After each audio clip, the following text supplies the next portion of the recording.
नमस्कार, मैं हूं अंकुर। आप देख रहे हैं सत्य हिंदी। एक नजर अब तक की सुर्खियों पर। शंकराचार्य ने बसंत पंचमी पर भी स्नान नहीं किया। शंकराचार्य बोले केशव मौर्य को होना चाहिए यूपी का सीएम। प्रयागराज के माघ मेले में संगम स्नान को लेकर शंकराचार्य स्वामी अभिमुक्तेश्वरानंद सरस्वती और मेला प्रशासन के बीच विवाद लगातार बढ़ता जा रहा है। मौनी अमावस्या के बाद बसंत पंचमी पर भी शंकराचार्य ने संगम में स्नान नहीं किया और साफ कहा कि जब तक उन्हें सम्मान के साथ पारंपरिक तरीके से स्नान नहीं कराया जाएगा तब तक वो अपना धरना खत्म नहीं करेंगे। शंकराचार्य का कहना है कि पालकी में स्नान के लिए जाना परंपरा है, नई मांग नहीं। उन्होंने प्रशासन पर सफेद झूठ बोलने का आरोप लगाया। शंकराचार्य और योगी के बीच चल रहे तनाव में अब शंकराचार्य ने केशव प्रसाद मौर्य की खुलकर तारीफ की है। उन्होंने उत्तर प्रदेश के डिप्टी सीएम केशव प्रसाद मौर्य को समझदार नेता बताते हुए कहा कि राज्य की कमान ऐसे ही व्यक्ति के हाथ में होनी चाहिए जो जिद या बदले की भावना से काम ना करे। उनका कहना है कि अफसरों से गलती हुई है लेकिन मामला बढ़ाना ठीक नहीं। उन्होंने कहा कि जो जिद पाल कर बैठा हो या जिसके मन में बदले की भावना हो उसे मुख्यमंत्री नहीं बनाना चाहिए। विपक्षी नेताओं के उनसे मिलने पर उठे सवालों पर शंकराचार्य ने भाजपा से ही सवाल कर दिया। उन्होंने कहा कि अगर विपक्ष आ सकता है तो भाजपा क्यों नहीं? भाजपा खुद को हिंदू पार्टी कहती है, फिर संतों के सम्मान के मुद्दे पर चुप क्यों है?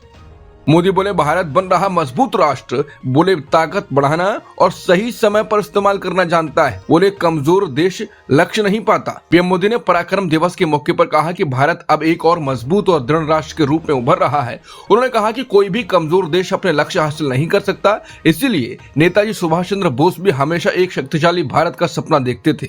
वीडियो कॉन्फ्रेंसिंग के जरिए अंडमान निकोबार से कार्यक्रम को संबोधित करते हुए पीएम मोदी ने कहा कि 21वीं सदी का भारत अपनी ताकत बढ़ाना, उसे जिम्मेदारी से संभालना और सही समय पर इस्तेमाल करना जानता है। प्रधानमंत्री ने ऑपरेशन सिंदूर का जिक्र करते हुए कहा कि भारत ने उन लोगों को उनके घर में घुसकर जवाब दिया जिन्होंने देश को चोट पहुंचाई थी। ये नए भारत की ताकत और आत्मविश्वास को दिखाता है। डेड इकोनॉमी बयान से राहुल ने मोदी को घेरा। बोले अर्थव्यवस्था की हालत खराब होती जा रही। बोले हकीकत अब सामने आ रही है। टैरिफ संकट पर पीएम मोदी से दखल की मांग की। कांग्रेस नेता राहुल गांधी ने शुक्रवार को कहा कि भारत की अर्थव्यवस्था की हालत खराब होती जा रही है और इसका असर अब साफ दिखने लगा है। उन्होंने आरोप लगाया है कि अमेरिका की ओर से लगाए गए भारी टैरिफ की वजह से भारत का टेक्सटाइल सेक्टर बुरी तरह प्रभावित हो रहा है। राहुल गांधी ने हरियाणा की एक गारमेंट फैक्ट्री के दौरे का वीडियो साझा करते हुए कहा कि 50% अमेरिकी टैरिफ और नीतियों में अनिश्चितता के कारण निर्यातकों को भारी नुकसान झेलना पड़ रहा है। उन्होंने चेतावनी दी कि इस स्थिति से फैक्ट्रियां बंद हो सकती हैं, ऑर्डर घट रहे हैं और लोगों की नौकरियां जा सकती हैं। उन्होंने पीएम मोदी से अपील की कि अमेरिका के साथ ऐसा व्यापार समझौता जल्द किया जाए जिससे भारतीय मजदूरों और कारोबारियों के हित सुरक्षित हो सकें। राहुल गांधी ने ट्वीट कर कहा कि डेड इकोनॉमी की हकीकत अब सामने आ रही है और इसका सीधा असर रोजगार देने वाले बड़े सेक्टर पर पड़ रहा है। रुपया रिकॉर्ड गिरावट पर $92 के करीब पहुंचा।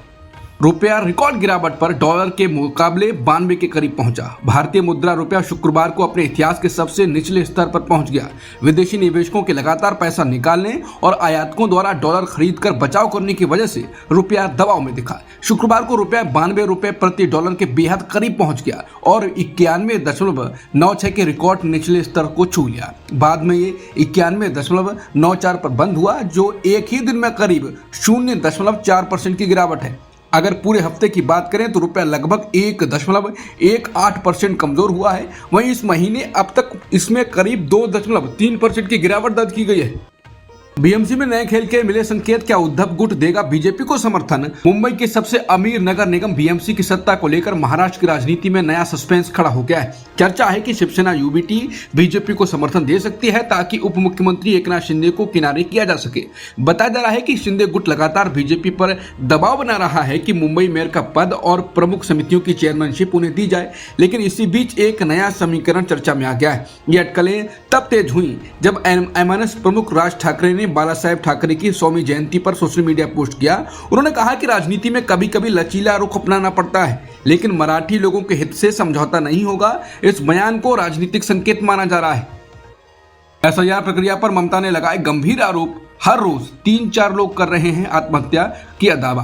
पश्चिम बंगाल की मुख्यमंत्री ममता बनर्जी ने राज्य में चल रही एसआईआर प्रक्रिया को लेकर बड़ा आरोप लगाया।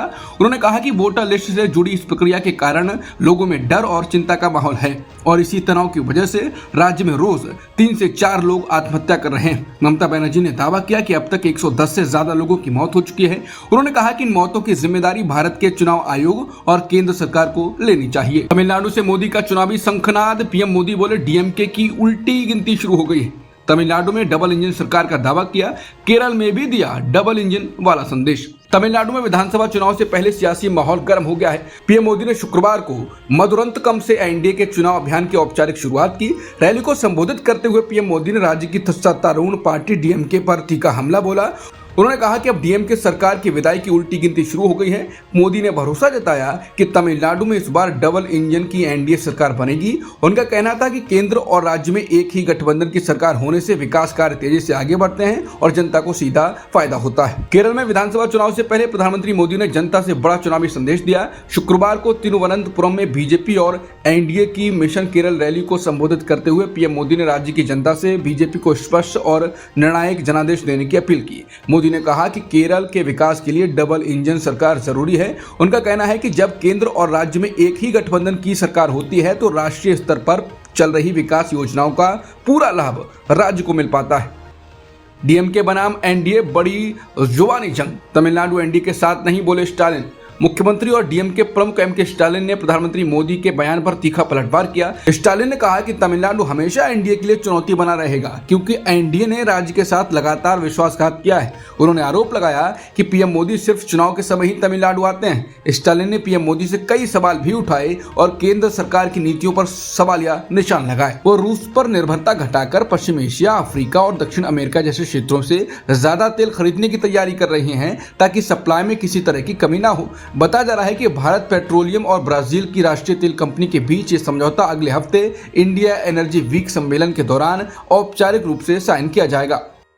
ट्रंप बोले ईरान की ओर बढ़ रही अमेरिकी सैन्य ताकत, बोले उम्मीद है ताकत का इस्तेमाल न करना पड़े। अमेरिका के राष्ट्रपति ट्रंप ने गुरुवार को कहा कि ईरान की ओर एक बड़ी सैन्य ताकत बढ़ रही है। हालांकि उन्होंने ये भी साफ किया कि अमेरिका सैन्य कार्रवाई से बचना चाहता है। पत्रकारों से बातचीत में ट्रंप ने बताया कि अमेरिका ने क्षेत्र में एक बड़ा नौसैनिक बेड़ा तैनात किया है, लेकिन उन्होंने जोर देकर कहा कि उम्मीद है इस ताकत का इस्तेमाल न करना पड़े, लेकिन हम उन पर बहुत कड़ी नजर रखे हुए हैं। अबू धाबी में रूस यूक्रेन अमेरिका की सीधी वार्ता, 4 साल के युद्ध पर शांति की कोशिश। ज़ेलेंस्की बोले जमीन का मुद्दा सबसे अहम। रूस यूक्रेन युद्ध को खत्म करने की दिशा में एक अहम कूटनीतिक पहल शुरू हुई। शुक्रवार को अबू धाबी में रूस, यूक्रेन और अमेरिका के प्रतिनिधि आमने सामने बैठे। यह करीब 4 साल से चल रहे युद्ध को रोकने के लिए सीधी बातचीत का पहला बड़ा दौर माना जा रहा है। बताया जा रहा है ये पहले अमेरिका के राष्ट्रपति ट्रंप द्वारा आगे बढ़ाई जा रही योजना के तहत हो रहा है। हालांकि शुरुआती अमेरिकी प्रस्ताव की कीव और यूरोपीय देशों ने आलोचना की थी क्योंकि उससे रूस के पक्ष में झुका हुआ बताया गया। वहीं बाद में यूरोपीय शांति सैनिकों के सुझाव पर मॉस्को ने भी आपत्ति जताई। यूक्रेन के राष्ट्रपति वोलोदिमीर ज़ेलेंस्की ने बातचीत से पहले साफ कहा कि सबसे बड़ा मुद्दा जमीन का है। रूस अब भी चाहता है कि यूक्रेन पूर्वी डोनबास क्षेत्र से पीछे हटे, जबकि यूक्रेन इसके लिए तैयार नहीं है। अब तक की खबरों में इतना ही। बाकी खबरों के लिए बने रहिए सत्यहिंदी.com के साथ। Copyright disclaimer under Section 107 of the Copyright Act 1976. Allowance is made for fair use for purposes such as criticism, comment, news reporting, scholarship, and research. Fair use is a use permitted by copyright statute that might otherwise be infringing.